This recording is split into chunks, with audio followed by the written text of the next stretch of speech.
شروع کرتا ہوں اللہ کے نام سے جو بڑا مہربان اور نہایت رحم کرنے والا ہے۔ حضرت عبداللہ بن عمر رضی اللہ تعالیٰ عنہ سے روایت ہے کہ رسول اللہ صلی اللہ علیہ وآلہ وسلم نے فرمایا کہ اللہ تعالیٰ بندے کی توبہ اس وقت تک قبول کرتا ہے جب تک وہ غرغرہ کی کیفیت شروع نہ ہو۔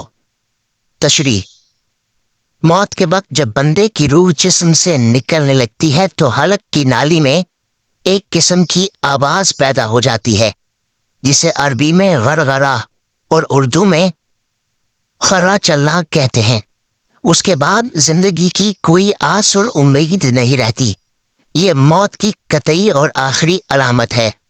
اس حدیث میں فرمایا گیا ہے کہ غرغرہ کی اس کیفیت کے شروع ہونے سے پہلے بندہ اگر توبہ کر لے تو اللہ تعالیٰ اس کی توبہ قبول فرمائے گا۔ غرغرہ کی کیفیت شروع ہونے کے بعد آدمی کا رابطہ اور تعلق اس دنیا سے کٹ کر دوسرے عالم سے جڑ جاتا ہے۔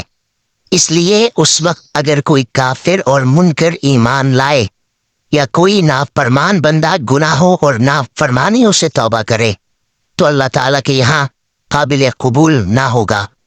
ایمان اور توبہ اسی وقت تک معتبر و قابل قبول ہے جب تک زندگی کی آس اور امید ہو اور موت آنکھوں کے سامنے نہ آ گئی ہو۔ قرآن پاک میں بھی صراحت کے ساتھ فرمایا گیا ہے۔ ترجمہ: ایسے لوگوں کی توبہ قبول نہیں جو برابر گناہ کرتے رہتے ہیں یہاں تک کہ جب ان میں سے کسی کے سامنے موت آ کھڑی ہو تو کہنے لگے کہ اب میں توبہ کرتا ہوں۔ حدیث کے مضمون کا ماخذ بظاہر یہی آیت ہے اور اس کا پیغام یہی ہے کہ بندے کو چاہیے کہ توبہ کے معاملے میں ٹال مٹول نہ کرے۔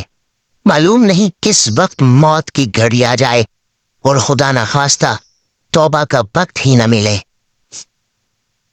دوستو، اللہ تعالیٰ ہمیں ان احادیث مبارکہ پر عمل کرنے اور اپنی زندگیوں کو سنوارنے کی توفیق عطا فرمائے۔